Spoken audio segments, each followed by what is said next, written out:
여의도 정치판은 지금 아주 출렁이고 있습니다. 예, 다이내믹 코리아, 다이내믹 한국 정치판. 예, 오늘 반나절 만에 벌어진 일만 해도 글쎄요, 자료로 따지면은 뭐 한 이 정도는 되겠군요. 네, 한 트롯까지는 안 되겠습니다만은 예, 무척 많은 일들이 지금 벌어지고 있습니다. 예, 오전에 김동완의 하이파이브 11시에 하죠. 네, 그 하이파이브 시간에 대략적인 예, 오늘의 상황을 제가 예측을 해드렸습니다만은 그렇습니다. 네, 지금 제1야당 국민의힘의 지도부 선대위가 사실상 해체 수순을 밟고 있습니다. 네, 그렇지 않고서는 성남 민심을 달랠 수가 없는 상황인 것이죠. 예, 충분히 예견된 그런 상황입니다만은 예, 선대위 또 지도부의 사실상 해체에 준하는 그런 조직 개편을 지금 진행을 하고 있습니다. 아마 곧 어떠한 조직으로 가겠다라는 그런 공식 발표가 있을 건데요. 여러분들이 주목을 해 주시길 바랍니다. 네, 지금 그만큼 절대 절명, 네, 이렇게 변하지 않고는 살아남을 수가 없다. 예, 그런 걸 피부로 느끼는데 뭐 당연하겠습니다. 네, 오늘 제가 오전 시간에 정확히 말씀을 드렸습니다만은 지금 지지율의 추세라든가 이런 게 제1야당 국민의힘의 입장에서 봐서는 상당히 불길합니다. 네, 그렇죠. 예, 연말 연초 이 여론조사에 대부분 다 역전을 허용을 당한 거죠. 윤석열 입장에서는 허용을 당한 거고, 네, 이재명 후보 입장에서는 이른바 골든크로스로 추월을 해서 역전을 성공시킨 거 아니겠습니까? 네, 그런데 지지율의 이 수치 자체보다도 트렌드가 예, 굉장히 더 중요하다고 제가 누차 말씀을 드렸습니다만은 이 트렌드가 확실하게 이재명이 지금 대세로 가느냐 못 가느냐에 지금 문턱에 있습니다. 그러니까 여기서 한 열흘 정도 또는 뭐 길어야 한 보름 정도 이 추세를 돌려놓지 못하면은 이 물줄기를 돌려놓지 못하면은 예, 이 대선은 그대로 예, 이재명의 무난한 승리로 이어진다라고 하는 그런 그 분석을 해드렸는데요. 네, 그래서 국민의힘에 지금 저렇게 이거 정말 더 이상 물러날 길이 없다. 선대위 지도부 해체 수준으로 이 변혁을 깨하자라고 하는 게 현재 수순입니다. 네, 실제로 지금 김기현 원내대표죠. 네, 그다음에 김도읍 정책위원장이 예, 사표를 냈습니다. 예, 사퇴하겠다. 나라도 책임을 져야 되겠다. 저부터도 책임을 져야 되겠다라고 하는 네, 원내대표와 정책의장. 예, 당 삼역이 그렇습니다. 당 삼역은 사무총장, 원내대표, 옛날에 원내총무라고 그랬죠. 그 다음에 정책위원장, 요 세 사람을 당 삼역이라고 합니다. 그만큼 중추 역할을 하고 있는데요. 삼역 중에서 좀 두 사람이 물러난 것입니다. 예, 나머지 한 사람이 바로 권성동 사무총장이죠. 권성동 사무총장은 윤석열 후보의 아주 절친입니다. 예, 물론 대학은 이쪽은 서울법대, 저쪽은 중앙대법대. 예, 오히려 권성동 총장은 대학으로 봐서는 중대법대가 이재명하고 동문이죠. 이재명. 네, 그런데 어릴 때부터 친분 관계가 있는 예, 아주 편하게 서로 일을 할 수 있는 그런 그 사이다. 그래서 사무총장을 시켰죠. 네, 사무총장이라는 게 선거 때 돈과 사람을 다 관리를 할 수 있는 총괄 기구이기 때문에 사무총장이 얼마만큼 중요한지는 뭐 여러분들 익히 잘 아실 거라고 믿습니다만은 네, 사무총장은 아직 사퇴를 선언을 하지는 않았습니다만은 상황이 이렇게 되면은 사퇴를 할 수밖에 없습니다. 네, 제일 큰 상징적인 게 바로 권성동 사무총장이니까요. 예, 그래서 사실상 선대위 또 당 지도부가 전면 예, 공중분해 예, 해체를 하는 형식으로 해체를 해서 다시 필요한 사람을 꼭 필요한 예, 조직은 슬림하게 하고 꼭 필요한 사람의 그러면서 원톱은 김종인 그 위원장이 이제 그립을 더 세게 지는 그런 형국으로 갈 걸로 분석이 됩니다. 네, 오늘 새해 들어서 처음 맞는 파죽지세, 김동완의 파죽지세, 네, 심층 분석을 하는 파죽지세에 많은 분들이 지금 예, 찾아와 계시고 계십니다. 예, 역시 아이러브 트럼프님이 시작부터 네, 오늘은 유국환님이 더 일찍 오셨군요. 네, 유국환님이 들어오셨는데 예, 상당히 긴 이 장문의 메시지를 처음으로 보내주셨습니다. 국민의힘은 420억으로 빌딩 매입, 김종인과 이준석의 공이 아주 큰 것입니다. 뭐 해가지고 쭉 돼 있는데요. 글쎄요, 다 소개시키기는 좀 그렇고, 네, 하여튼 유국환님이 제일 처음에 들어오셔서 1번 타자 메시지를 놔주셨고요. 네, 그 다음에 두 번째가 우리의 왕 애청자시죠. 네, 아일러브 트럼프님이 역시 들어오셔서 예, 점심 때 예, 참고로 말씀드리면은 우리 트럼프님은 그 동탄, 예, 경기도 화성에 있는 동탄이죠. 동탄에서 중국 음식점을 하시는 분인데요. 예, 북경반점이랍니다. 상호가. 예, 북경반점에서 상호를 하는데 저희 아시아투데이 또 김도원의 하이파이브 또 파죽지세에 엄청난 열과 성을 갖고 이렇게 참여를 하신 분입니다. 그리고 구독자 배가 운동에도 적극 참여를 하셔가지고 아까 보니까 점심 때 두 사람 손님 중에 두 분을 구독을 시켰다. 예, 정말 참 저 정도 되면은 예, 아주 제가 다시 한번 예, 이해를 갖추고 감사의 말씀을 드립니다. 예, 찾아오는 손님한테 구독하는 게 결코 쉬운 일이 아닌 거 잘 알고 있습니다. 그리고 또 1,000원씩 이렇게 구독을 해주시면은 또 1,000원씩 음식값에서 또 이 빼주는 또 그런 센스를 발휘를 하고 계시는데요. 정말 아주 대단히 감사드립니다. 예, 지금 저희 내일이나 모레쯤에 아마 8만 돌파가 가능할 것 같습니다. 구독자 수가 8만 독자가 충분히 가능할 것 같은데요. 예, 늦어도 모레, 빠르면 내일, 늦으면 모레 정도가 가능한데 저렇게 트럼프님처럼 적극적인 네, 이런 그 동참하시는 분의 공이 예, 뭐 거의 다라고 해도 모방합니다. 네, 나이트님, 무궁화님, 최목련화님, 권민호님, 강미수님, 예, 연암재현님, 예, 아주 예, 지금 78,999분이 이 구독을 하시고 있습니다. 네, 여러분들은 끝자리가 안 보이지만 저희들은 이제 이 채널, 이 방송의 책임자이기 때문에 끝자리까지 다 볼 수 있는 그런 자세한 통계가 나오는데 78,999분의 지금 예, 이 구독자분이 다 여러분들 덕입니다. 불과 4개월 만에 저 정도의 구독 증가세는 뭐 대단히 빠른 증가세죠. 아무튼 대단히 감사를 드리고요. 네, 리여왕님, 천정님, 설화님, 네, 권민호님, 강민수님, 예, 아주 대단히 감사를 드립니다. 네, 지금 오늘 오후 상황을 제가 정리를 해드리겠습니다. 네, 국힘 지도부가 사실상 해체 수순을 밟고 있다라고 돼 있는데요. 예, 윤석열 후보가 선거운동을 잠정 중단을 했죠. 잠정 중단. 예, 지금 2달밖에 안 남은 대선에서 선거운동을 잠정 중단을 할 만큼 지금 급박하게 돌아간다는 얘기입니다. 얼마나 급박했으면은 선거운동 자체를 잠정 중단하겠습니까? 예, 잠정 중단을 하고 바로 선대위 전면 개편을 지금 논의를 하고 있는 중입니다.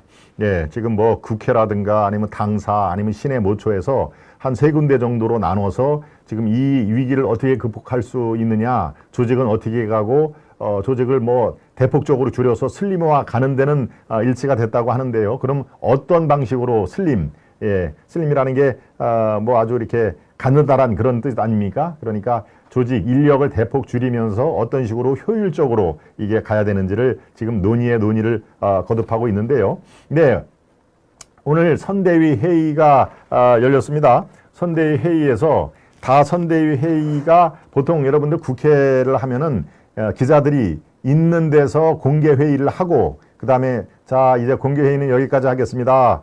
기자 여러분 퇴장해 주시기 바랍니다. 지금부터는 이제 비공개 회의입니다. 그래가지고 기자들을 물리치고 또 이제 회의를 합니다. 그건 기자들이 듣지 못하게 또 사진을 찍지 못하게 비공개 회의를 하는데 그런 공개와 비공개 회의가 다 끝난 다음에 나가면서 예, 그 회의를 주도하는 사람이 이른바 백그라운드 브리핑을 합니다. 백그라운드 브리핑이라는 얘기는 네, 이 뒤안 얘기죠. 뒤안 얘기를 이렇게 해주는 백그라운드 뒤안 얘기를 하는데 예, 마침 제가 오늘 김종인 위원장이 백그라운드 회의를 한 것을 제가 입수를 했습니다. 입수를 해서 그것을 제가 여러분께 말씀을 드리는데 상당히 이렇게 뒤안 얘기를 들으면은요, 이해가 굉장히 잘 됩니다. 왜? 신문에 나오나 방송에 나오는 것은 그야말로 선대위 공식 해체 뭐 이런 식으로 나옵니다만은 그 뒤에 공식 해체가 과연 어디까지고 예, 어떤 수준으로 이루어지고 이것은 당의 어느 정도까지 사람한테는 다 용인이 됐다라는 이른바 밝혀지지 않는, 밝힐 수 없는 뒷얘기를 주로 얘기를 하기 때문에 백그라운드 브리핑이 이제 그렇게 중요하지요. 그리고 더 재밌습니다. 자, 오늘 의원총회를 끝나고 김종인 이른바 상임 총괄 선대위원장 1인 이 팀장이죠. 1인 그 좌장이죠. 좌장이 이른바 백그라운드 브리핑을 한 것을 여러분들께 소개를 해드리겠습니다. 자, 기자가 이제 물었습니다. 오늘 말씀에서 윤석열 후보에게 선거운동 잠정 중단을 얘기해달라고 했는데 윤 대통령으로서 부적절한 부분이 있다고 보시는 건지 궁금합니다. 라고 기자가 물었습니다. 예, 그러니까 김종인 위원장이 예, 오프를 전제로, 그러니까 기사는 쓰지 마라. 하여튼 그 여러분들 이해를 돕기 위해서 내가 얘기는 해주는데 기사는 쓰는 거 아니요 라고 하면서 얘기해준 그런 얘기입니다. 아니, 그러니까 사실은 원래가 대통령 선거라는 게 그래요. 예, 지금 얘기는 다 김종인 위원장 얘기입니다. 잘 알다시피 후보가 이것저것 여러 가지 생각할 것 같으면 메시지가 제대로 전달이 안 돼. 메시지가 제대로 전달하려면 우리가 해준 대로, 즉 선대위에서 메시지 관리를 해준 대로 후보가 그걸 그대로 소화를 해줘야 한다는 점에서 그게 필요하다고 얘기를 한 거예요. 라고 저렇게 김종인 위원장이 얘기를 한 겁니다. 네, 그래서 지금 체계적으로 정리가 될 때까지 선거운동을 잠정 중단해달라라고 하는 얘기를 내가 했다. 내가 후보한테, 윤석열 후보한테 얘기를 했다라는 얘기입니다. 예, 그리고 또 기자가 또 물었습니다. 윤 후보가 앞서서는 선대위 인적 쇄신 요구에 대해서 악의적이다라고 얘기했습니다. 후보와의 쇄신에 대한 이견은 좁힌 겁니까? 라고 기자가 얘기를 했습니다. 그러니까 김종인 위원장이 이렇게 얘기를 한 것이죠. 쇄신 의견이 악의적이라는 건 왜 그런 얘기가 나왔는지 잘 모르겠다. 현 상황을 아주 냉정히 봐야 한다. 냉정히 판단할 때 지금 혁신과 쇄신 말고는 다른 방법이 뭐가 있겠느냐. 기자 여러분 생각해봐라. 혁신과 쇄신, 당의 조직을 완전히 뒤엎어서 더 효율적인, 작지만 더 효율적인 이 체제로 가는 수밖에 없지 않느냐. 그렇지만 그는 뭐가 이 방법이 있겠느냐라고 오히려 김종인 위원장이 기자들한테 오히려 역으로 물었다는 것이죠. 지금 쇄신과 혁신 말고는 방법이 없어요. 그 길 아니면 죽음밖에 없어요. 라고 지금 얘기를 한 것이에요. 예, 기자가 또 물었습니다. 후보도 그런 쇄신에 대해서 받아들인 겁니까? 라고 이제 당연히 궁금하겠죠. 예, 그럼 김종인 위원장 그렇게 얘기를 하는데 쇄신에 대해서 윤 후보는 받아들인 겁니까? 라고 얘기를 하니까 내가 보기엔 후보도 쇄신에 대해서 받아들일 의사를 가진 걸로 알고 있다. 그렇지 않고는 다 우리가 공멸일 수밖에 없으니까 후보도 받아들인 걸로 알고 있다. 그리고 받아들일 것이다 라고 얘기를 한 것이죠. 누가? 김종인 위원장이 윤 후보에 대해서 그렇게 기자들한테 설명을 한 것입니다. 오늘 비공개 회의에서 어떤 말씀을 들었고 어떤 답변을 주셨는지 제가 설명을 했죠. 기자들이 있는 데서 하는 게 공개 회의. 그 다음에 자, 기자들 나가 주십시오. 비공개 회의로 진행하겠습니다. 거기서부터는 비공개 회의인데 비공개 회의가 다 끝나고 나오면서 김종인 위원장이 기자들을 향해서 백그라운드 브리핑을 지금 한 것이죠. 그러니까 지금 얘기했어요. 방금 의총에 대해서 비공개에서 뭐 특별하게 나온 거 얘기가 있습니까? 라고 하니까 아이 그거는 뭐 의원들이 개별 의사 표시하는 거지 뭐 비공개 회의라고 특별하게 지금 뭐 다를 게 없어요. 라고 김종인 위원장이 얘기를 한 것이죠. 기자가 또 물었습니다. 추가 지도부의 사퇴 언급에 대해서는 있었나? 추가 지도부라는 건 뭡니까? 제가 서두에 말씀드린 대로 정책위원장 김도읍, 그 다음에 원내대표 김기현은 책임지고 사퇴를 내겠다. 지금 이 대선이 이렇게 어렵게 진행되는 거는 자기들도 당의 지도부로서 책임이 있으니까 우리라부터 내려놓겠다 하고서 두 사람은 지금 사퇴를 했습니다. 그렇죠? 네. 김기현 원내대표, 옛날에는 원내총무라고 했던 원내대표가 실질적으로 원내 전략을 이끄는 사람입니다. 그리고 정책을 이끄는 정책위원장 김도읍 두 사람은 지금 사퇴를 했고 나머지 한 사람 그 문제의 사무총장 권성동 사무총장 윤석열 후보의 친구죠. 권성동 사무총장의 퇴진을 놓고 지금 이제 아직까지 결론이 안 난 상태에서 예, 설왕설래가 지금 있는 겁니다. 옥신각신 설왕설래가 지금 있는 것이죠. 예. 그러니까 그 기자가 추가적인 그만두는 사람은 없습니까? 아마 사무총장 권성동 얘기를 지금 묻고 싶은 건데 바로 지금 저렇게 나오죠. 예, 오른쪽에 있는 분이 강릉이 지역구인 권성동 의원인데요. 개별적으로 의원이 그런 의견을 제시하는 것도 있지만, 즉 의원총회에서 의원들이 사무총장도 물러나야 된다, 이참에 전면적으로 당 지도부의 해체까지 가야 된다라고 얘기를 한 것도 있지만, 다른 의원들은 다른 의견들이 있으니까, 지금 의원들이 토의하는 과정이니까 그 문제에 대해서 내가 뭐라고 할 수가 없어요. 그러니까 지금 말씀드렸죠. 국회에서 한 팀, 당사에서 한 팀, 시내 모처에서 한 팀, 이렇게 세 군데에서 예, 이 조직, 예, 완전히 당 해체 수준, 예, 당 지도부가 실제로 당의 얼굴이니까 당 해체 수준에 준하는, 예, 그런 지금 안을 짜고 있는 그 상황입니다. 예, 제가 아까 전화 취재로 여기저기 얘기를 했는데, 그렇게 세 군데에서 지금 그런 그 안을 뭐 특별한 그 안이 뭐 나오겠습니까만은, 아무튼 국민들이 이제야 저 당이 조금 변하는구나, 그렇지 진작 저렇게 했어야 됐어 라고 그런 생각이 가질끔, 예, 대대적인 그 혁신. 아니 그 삼성의 이 돌아가신 이 회장은 뭐 마누라 빼고 다 바꾸라는 얘기를 진지하게 했지 않습니까? 프랑크푸르트 선언. 네, 정치는 우리나라 정치는 사류, 기업은 이류, 예, 관료는 삼류, 뭐 이런 얘기를 했지 않습니까? 예, 그러니까 지금 상황에서, 그때도 삼성이 잘 나가고 있었을 때죠. 그때도. 그래도 다 바꿔야 산다, 마누라 빼고는 다 바꿔야 산다라고 십수년 전에 이미 얘기를 했는데, 지금 이제 대선을 코앞에 둔 60일밖에 안 남은 지금 제1야당 국민의힘은 이제야 이제 발등에 불이 떨어진 것이죠. 네.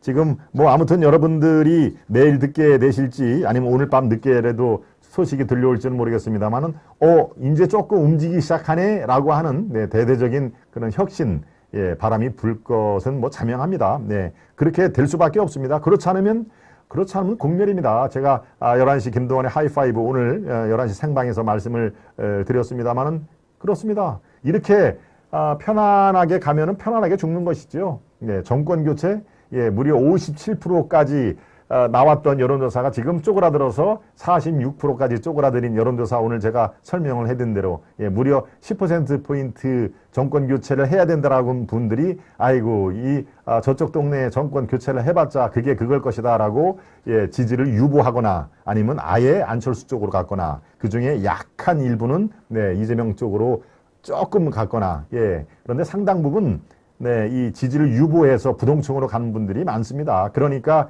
지금 이 쇄신안, 혁신안을 제대로 아무튼 이 많은 그 유권자분들이, 아이고 저 정도까지 했구나라는 공감대를 이끌어낼 수만 있다면은, 다시 그 지지를 유보한, 즉 도망간 그 민심을 다시, 예, 돌릴 수는 있습니다. 그러니까 뭐 지금 현재에서 선거 끝났다라고 얘기를 할 수는 없는 것이죠.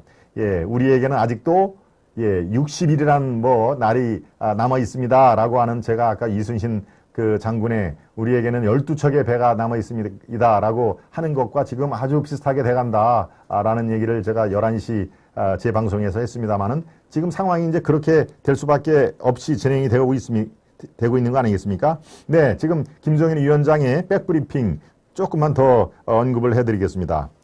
네, 후보에게 연기하라고 하면 아바타도 아니고 유약한 이미지가 되지 않습니까? 라고 기자가 물어봤습니다. 후보에게, 즉 윤 후보에게 선거운동 일정을 연기하거나 잠정 중단을 하라고 하면은, 아니 후보가 아바타입니까? 이 이미지가 상당히 유약하게 되지가 않습니까? 라고 기자가 물었습니다. 누구한테? 김종인 위원장한테. 예, 그러니까 김종인 위원장이 이렇게 얘기를 합니다. 그거는 유약한 이미지라고 하면 안 되고요. 예를 들어 레이건 대통령을 보면요, 어떻게 훌륭한 대통령이 됐는지 잘 알 것입니다. 후보가 예를 들어 국민 정서에 안 맞는 얘기를 하면은 절대 선거를 끌고 갈 수가 없어요. 윤석열 후보는 지금 정치한 지가 얼마 안 돼서 그런 측면에서 상당히 미숙한 부분이 있기 때문에 가급적이면 실수를 하지 않기 위해서 얘기를 내가 하는 겁니다. 그간 후보가 얘기해서 말실수 이러고 저러고 말이 많았는데, 그런 걸 바로잡으려면 다른 방법이 없다. 즉 잠정적으로 일정을 중단하고 메시지 관리를 이제는 내가 직접적으로 다 통솔을 할 테니까 그 이후에 내일이나 모레부터 다시 이 동선을 짜면 된다. 선거 일정을 다시 재개하면 된다. 그거 큰 문제 아니다 라고 얘기를 하는 겁니다. 그래서 그렇게 좋은 의견을 따르는 게 그게 무슨 아바타냐. 아바타는 자기 의견이 전혀 없이 그냥 그 무색무취로 하는 게 아바타지 지금 경우하고는 다르다라는 얘기를 김종인 위원장이 저렇게 하는 얘기입니다. 또 한 가지 있습니다. 선대위 회의에서 위원장 셋이는 다 동의를 했느냐, 반대 의견이 혹시 나온 건 없느냐 라고 얘기를 했습니다. 그러니까 기자가 물었습니다. 김종인 위원장이 이렇게 지금 뒤늦게 들어오시는 분들을 위해서 제가 지금 이 일문인답은 백그라운드 브리핑입니다. 네, 공식 회의 석상에서 얘기한 게 아니고 다 끝난 다음에 이른바 비공개 회의 때 어떤 얘기가 나오고 위원장의 그 숨겨진 그런 그 의도를 알고 싶다. 이게 이제 백그라운드 브리핑이라는 것이죠. 그때 나온 얘기니까 참고해서 들어봐 주시면 되겠습니다. 반대 의견 없었냐라고 기자가 묻습니다. 그러니까 김정인 위원장 하는 게 나는 반대 의견은 들어보지 못했어요. 일단 쇄신을 안 하면 선거를 효율적으로 끌고 갈 수가 없다고 생각하니까 나는 사실 선대위 발족부터 이런 선대위를 구성하는 게 옳으냐는 것 때문에 내가 선대위를 일찍 조인하지 못한 거 아니냐. 여러분 잘 아시죠? 선대위에 김정인 위원장을 이렇게 영입을 하느니 마느니 해서 약 3주 동안 그 허송 세월 낭비를 하지 않았습니까? 바로 이런 것 때문에 내가 선대위에 쉽게 오려고 하지를 못했던 거다. 나는 어느 정도 예견을 하고 있었다라고 하는 그런 얘기입니다. 지금 와서 선대위 굴러가는 모습을 보니까 내가 초기 생각과 비슷한 현상이 나타나고 있는 것이다. 그러니까 정확히 예측을 했다는 얘기죠. 비슷한 현상이 나타나고 있기에 변화와 혁신을 가지지 않고서는 선대위를 끌고 갈 수가 없다. 그래서 내가 심지어 우리 윤석열 후보한테 내가 선거 끝까지 당신의 비서실장 노릇을 해주겠다고 내가 약속을 한 거다. 라고 김정일 위원장이 기자들 앞에서 백그라운드 브리핑을 한 것입니다. 네, 바로 이렇게 오늘 선대위 공식 회의 또 비공식 회의를 끝내놓고 이제 막 의원총회장에서 나오는 그런 그 김정인 위원장과 이제 이 질문들이 많습니다. 그러니까 이 위원장 질문을 받아주십시오라고 이 경위 설명 또는 자기의 속마음, 그 다음에 윤석열 후보를 왜 선거운동을 잠정 중단시켰는지 그런 거에 대한 백그라운드 브리핑을 제가 긴급 입수를 해서 여러분께 소상히 설명을 드렸습니다. 이렇게 공식적인 기자회견이나 발표문에서는 사실 담을 수 없을 내용이라든가 흐름 이런 것들이 백그라운드 브리핑에서는 잘 묻어나오는 것이죠. 그러니까 오히려 지금 제가 말씀드린 대로 백그라운드 브리핑에 이렇게 내용을 흘면은 아하 이게 그렇구나 이렇게 신문지상에 나오는 거 그다음에 방송에서 이 아나운서나 기자가 읽는 거 그 뒤안 얘기가 이렇게 흘러가는구나. 그러면은 제가 말씀을 드렸죠. 서울시내 지금 세 곳에서 국회와 국힘 당사 여의도에 있습니다마는 그리고 시내 모처 세 군데에서 지금 이 조직 혁신안에 대해서 사실상 국민의힘의 지도부 해체 그 다음에 선대위도 해체 일단 해체를 시키고 나서 다시 이 슬림한 그런 조직을 재건을 하겠다라고 하는 그런 지금 작업이 숨막히게 돌아가고 있다. 문제는 지금 권성동 사무총장의 사퇴 여부를 놓고 지금 아직도 결론을 못 내는 옥신각신 그다음에 갑론을박이 지금 나오는 것이죠. 그런데 글쎄요. 권성동 위원장이 당의 사무총장이자 또 당의 지금 후보 비서실장인가요? 굉장히 중요한 역할을 하는데 상황이 이렇게 되면요. 제가 한 가지 예측을 하겠습니다. 권성동 의원이 자기가 갖고 있는 보직 중에 상당 부분을 내놓을 수밖에 없습니다. 이거는 그렇게 안 되면은 이 조직 혁신의 의미가 반감이 되는 거니까요. 사무총장을 내놓든지 아니면 선대위에 보직이 지금 한 2개 정도 있습니다. 그러니까 상당히 실세 중에 실세죠. 그러니까 바로 권성동 사무총장 윤 후보의 친구이기도 하죠. 그러니까 오히려 친구이기 때문에 더 주목을 받고 더 이게 호가호위하는 거 아니냐라는 얘기를 하고 있었는데요. 네, 지금 권 사무총장은 현재 선대위 종합지원 총괄 본부장을 맡고 있죠. 여기 말고도 또 한 2군데 더 역할을 하고 있다고 제가 알고 있습니다만은 이에 권 총장도 선대위 본부장에서 물러날 것으로 알려졌다. 단 사무총장직은 유지할 것으로 보인다까지 지금 나와 있습니다만은 지금 사무총장도 이렇게 되면은 내놔야 될 그럴 상황입니다.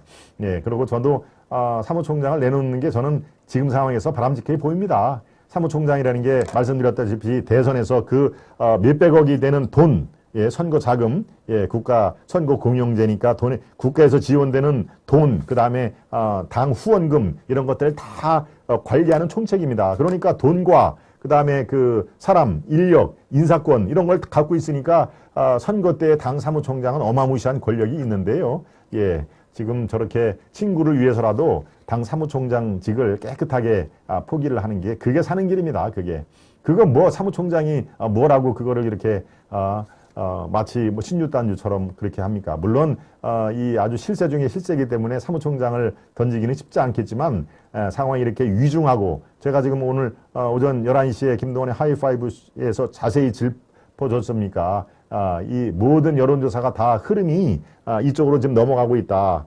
이게 열흘 정도 계속 고착화되면은 이제 돌이킬 수 없는 물레방아로는 도저히 돌이킬 수가 없는 상황이 지금 됐습니다. 예, 바로 이 39대 28, 예, 11%포인트면은 사실 게임이 이제 뭐 끝났다라고까지 얘기를 하는데 마지막에 불씨 하나는 지금 남겨 놓은 상태다. 조직 혁신을 통한 일대 대대적인 쇄신을 통한 그래서 유권자들한테 이제 조금 많이 늦었는데 그래도 저쪽 당도 뭘 하려고는 하네 라고 하는 그런 인식을 심어줄 수가 있는 것이죠. 그러니까 실세 중에 실세라고 불리는 권성동 사무총장도 자리를 이렇게 물러나 주기를 바랍니다. 네. 본인이 꼭 해야 된다는 그런 본인에서 더 잘한다는 그 보장이 사실 없고 지금 상황에서 저런 이 친구이자 이런 호가호위 하는 분들이 많을수록 지금 국민들이 이 국민의힘의 선대위를 바라보는 눈이 부정적일 수밖에 없는 것이죠. 네, 저는 이참에 이준석 그 당대표도 사실은 당대표를 스스로 물러나는 것이 좋다고 판단이 됩니다. 그게 더 혼란이 가중되면 어떡하느냐고요? 글쎄요, 그거는 뭐 혼란은 하루 이틀이죠. 당대표 직무대행을 또 임명을 해도 되고요. 그러니까 저는 스스로 제가 썸네일 제목을 당 사실상 해체라고 제가 말씀을 해줬지만 그렇습니다. 사실상 해체라는 말이 어울리려면 이 선대위의 실세 중에 실세로 군림하고 있는 권성동 사무총장 그 다음에 이 제 표현대로 정말 총구를 청와대나 민주당으로 겨누지 않고 내부 총질만 일삼아서 그렇게 완전히 당력을 급격히 쪼그라들게 만든 이준석 대표에게 상당한 책임이 있다. 따라서 이준석 대표와 권성동 사무총장의 이선 후퇴만이 지금 이렇게 남마처럼 얽혀있는 제1야당의 그 어려움, 이것이 푸는 바로 단초가 될 거라고 저는 판단이 됩니다. 두 사람의 이준석 대표와 권성동 총장의 현명한 판단이 있기를 저는 바랍니다. 그리고 상당히 제가 그렇게 얘기를 했습니다마는 글쎄요, 그렇게 돼야만 하고 또 될 가능성이 충분히 있어 보인다라고 저는 판단이 됩니다. 왜? 그렇지 않고서는 공멸입니다. 공멸.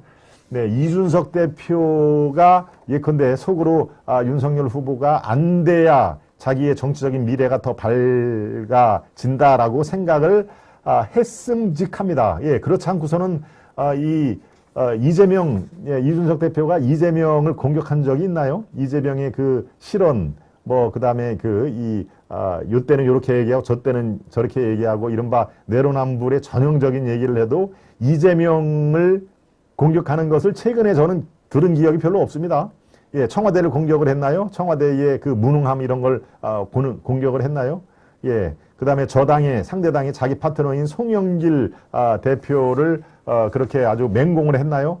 한 번도 제가 최근에는 들어본 적이 없습니다. 청와대 민주당 대표 송영길 그 다음에 대선 후보 이재명에 대해서 이준석이 입에서 그쪽 이른바 자기의 상대방 진영을 이렇게 아주 맹공을 매섭게 몰아붙이고 요리 붙었다 저리 붙었다 하는 그런 그런 아주 빈틈 이런 것을 예리하게 난도질하는 그런 것을 한 번도 보여주지를 못했습니다. 아니요. 그게 야당 대표가 왜 자당의 그 대선 후보만을 공격을 하느냐 이 원초적인 질문 하나에 이준석 대표는 답을 해야 됩니다. 왜 청와대와 집권 여당 대표와 집권 대선 후보 이재명은 공격을 안 하고 왜 윤석열과 윤핵관만 공격을 하느냐라는 데서 속 시원하게 답변을 해야 됩니다. 근데 속 시원하게 답변을 지금 못하고 있지 않습니까? 그러니까 지금 네, 이런 정도의 당의 쇄신, 변화 이런 게 필요할 경우에는 예, 양자 이준석 대표와 권성동 사무총장의 동반 퇴진이 저는 반드시 있어야 된다고 생각합니다. 예, 그래서 이 무너진 제1야당의 희망을 거기서부터 예, 다시 벽돌을 쌓아 올리는 기초가 돼야 된다고 생각을 합니다. 네, 저는 그렇게 분명한 생각을 갖고 있고 아마도 제 예측 중에 상당 부분대로 그렇게 흘러갈 가능성이 매우 저는 크다고 또 생각을 합니다. 왜? 그만큼 저당 예, 제1야당은 아주 엄중한 지금 상태고 이거 맞다 이렇게 한 열흘 정도 휙 지나면은 정말 이제 복구할 시간이 없구나 다 자멸이고 국멸이다 라고 하는 그런 생각들을 가지기 때문에 저는 그렇게 돼야 한다고 생각이 듭니다. 네, 구월사님, 정구원님, 트럼프님, 문정혜님, 영훈님, 천청님, SS님, 진실님, 네, 그렇군요. 네, 조만간 후보 사퇴할 듯. 예, 근데 후보 사퇴는 또 약간 결이 또 다릅니다. 지금 상황에서 윤석열 후보의 후보 사퇴, 예, 이것은 약간 결이 다릅니다. 그러니까 제가 이준석 대표, 권성동 사무총장은 이선 후퇴가 맞다. 깨끗하게 이선 후퇴를 하고 그 다음에 백의종 군, 그야말로 임진왜란때 흰 옷을 입고 백의종군한 여러 장수들, 그 다음에 무명초들, 네, 민초라고 그러죠. 예, 이런 분들의 그런 정신, 자세를 계승을 해서 이런 분들은 지금까지 당대표와 사무총장 또 뭐 여러 가지 국회의원 또 당에 또 무슨 저 권성동 의원은 지난번 탄핵 국면 때 법사위원장 했지 않았습니까? 법사위원장? 네. 그런 거를 했기 때문에 이제 좀 흰 옷을 입고 예, 백의종군을 하시길 바랍니다. 네. 그런데 말이죠. 예, 지금 현재의 상황이 이렇게 됐다고 윤석열 후보의 후보 사퇴를 강하게 요구를 하면은 그거는 또 다른 문제입니다. 예, 그거는 굉장히 역풍이 불 수가 있고요. 지지율이 제가 아침에 11시 김동완의 하이파이브 시간에 말씀을 드렸죠. 네, 오히려 지지율이 그렇게 35%에서 끝난 게 오히려 아주 감사한 줄 알아라. 네. 정권 교체가 무려 57%, 8%까지 갔다가 지금 35%로 45%죠. 네. 이 곤두박질을 한데 거기서 스톱한 게 신년 여론조사에서 더 이상 밑으로 안 내려간 게 오히려 다행으로 여겨라. 앞으로 이게 더 떨어지고 실제로 30% 벽까지 막 내려오고 하면은 그때는 진짜로 후보 사퇴만이 유일한 길이다라는 예, 그런 그 움직임이 있기 때문에 차라리 이 연말 연초에 지지율이 그 정도까지라도 유지가 됐다는 것을 다행으로 생각을 하라라고 제가 말씀을 드렸죠.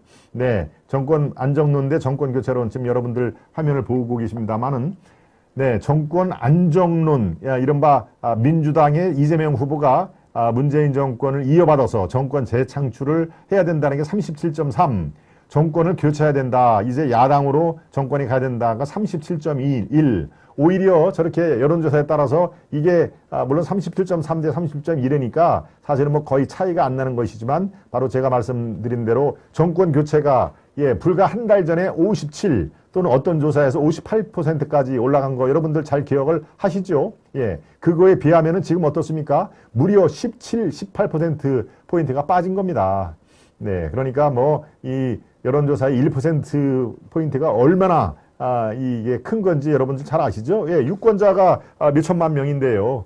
예, 그런데 무려 17, 18%가 이렇게 마치 고무풍선에 바람 빠지듯 주르륵 예, 힘없이 빠진다는 거는 바로 윤석열 후보가 1차적인 책임이 있고요. 예, 2차적으로 이른바 이준석 대표, 그다음에 권성동 사무총장으로 대표가 되는 당 지도부, 네, 뭐 거기는 뭐 조수진 뭐 최고위원 이렇게 이른바 갈등 양상을 표면화시킨 이런 사람들의 책임이 없다 할 수 없습니다. 그러니까 동반 사퇴를 하고 꼭 필요한 예, 직제상으로 꼭 필요한 사람들만 임명을 해서 아주 역사상 이 우리 정치 역사상 보기가 매우 힘든 아주 작고 슬림한 예, 그런 선대위가 출범을 할 수밖에 없다. 예, 저는 그렇게 예측을 하고 또 그래야만 된다라는 논평까지 제가 해드립니다.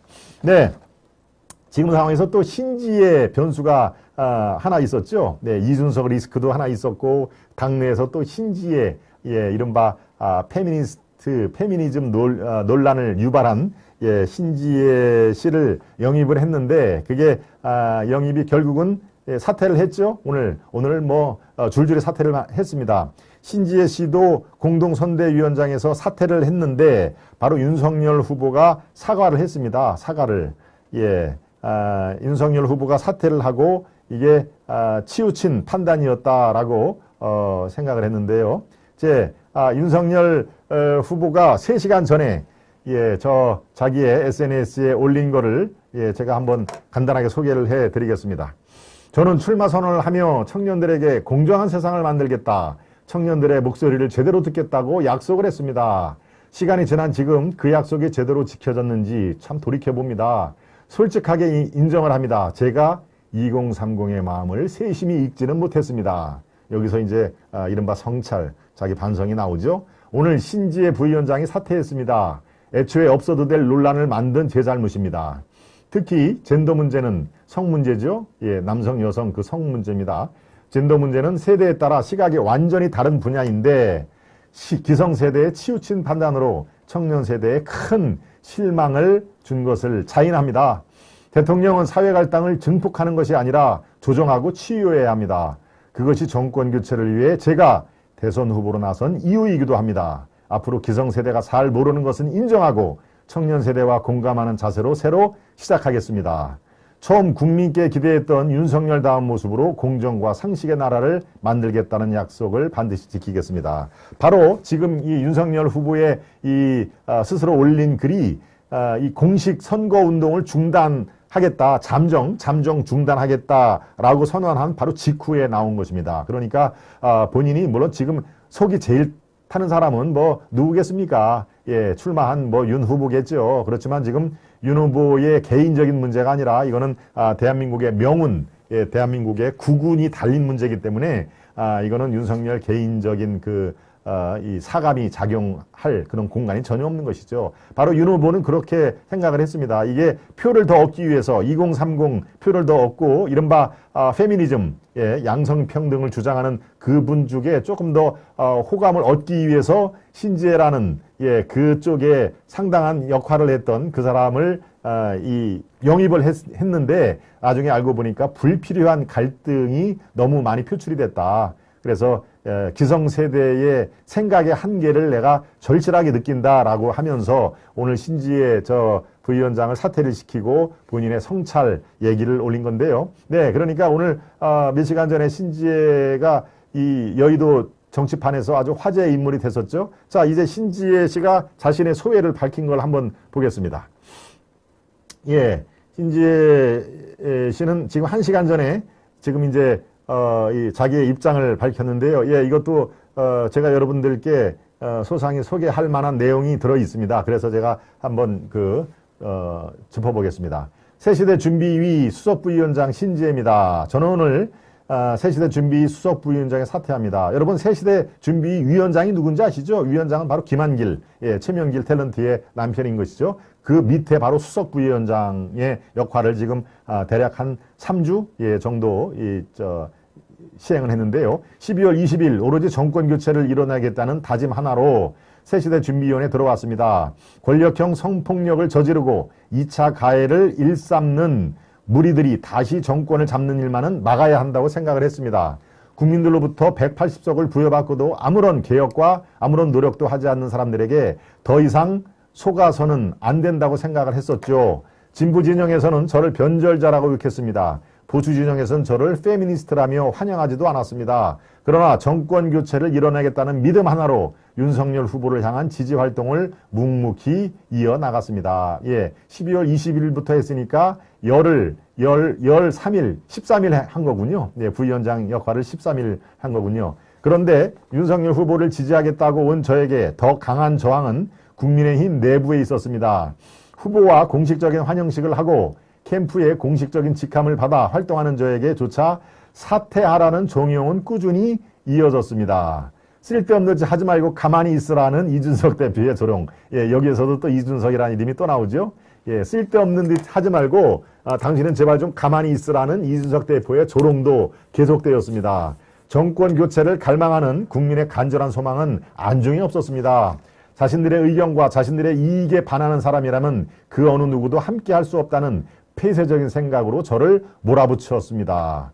윤석열 후보의 지지도 하락이 모두 저 때문이라고 합니다. 신지에 한 사람이 들어와 윤석열 후보를 향한 2030의 지지가 폭락했다고 그들은 말합니다.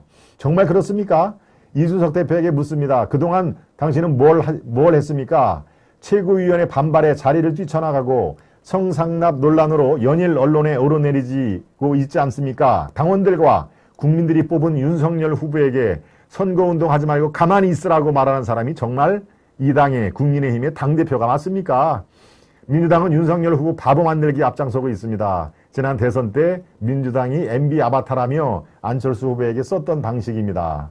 이준석 후보는 이런 공작에 기름을 붓고 있습니다. 정말 윤석열 후보가 가만히 있어야 한다고 생각하십니까? 여성을 수십 번 찔러 무참히 살해한 가해자를 심신미약이라고 주장하는 사람, 권력형 성폭력을 저지르고 뻔뻔히 2차 가해를 한 저 이재명 후보와 민주당이 다시 정권을 잡도록 가만히 보고 있어야 합니까? 제가 먼저 나서겠습니다. 자리를 내려놓으며 정권 교체를 위한 조직 쇄신이 필요함을 간곡히 요청드립니다. 네, 저게 부위원장을 사퇴한 신지혜 씨가 1시간 전에 올린 그 소회인데요. 글쎄요, 참 이준석 대표 얘기가 중간중간에 나오죠. 자기는 정말 일을 하고 싶어서 여기로 왔는데 당신은 가만히 있어라 라고 당대표라는 사람이 얘기를 하더라. 그래, 정말 이 당대표가 정권 교체를 바라는 사람인지 안 바라는 사람인지 자기는 정말 많이 헷갈렸다. 아마도 후자일 것 같다. 정권 교체를 바라지 않는 사람일 것 같다라는 그 얘기를 했는데요. 예, 정말 참 이 당내의 저런 자중질환 이런 것들이 지금 제가 서두에 말씀드린 것처럼 정말 예, 당 쇄신 조직을 반의 반으로 줄이고 정말 필요한 사람들만 예, 당 직제에 임명하는 그런 모습으로 글쎄요, 내일이나 저는 뭐 이게 며칠을 끌 일입니까? 바로바로 속전 오늘 밤새워서라도 작업을 할 겁니다. 그리고 아마 오늘 밤 늦게라든가 내일 뭐 정도에는 발표를 하겠죠. 그래서 여러분들은 그래 이 정도면 그래 열심히 하겠다는 뜻은 전달이 됐다. 그래 한번 잘해 봐라. 잘하나 못하나 우리는 계속 눈 부릅뜨고 볼 것이다 라는 정도까지 기초가 닦아 놓으면은 글쎄요 다시 이제 이른바 집 나갔던 분들이 글쎄 뭐 조금 하는 것 같네 라고 마음을 돌려서 돌아올 가능성도 저는 제법 있다고 판단을 합니다. 네, 그러니까 이제 게임은 지금부터다. 정말 사생결단의 게임은 60일 동안 남은 게임은 바로 오늘부터 시작이다 라는 것을 제가 화두로 던져드립니다.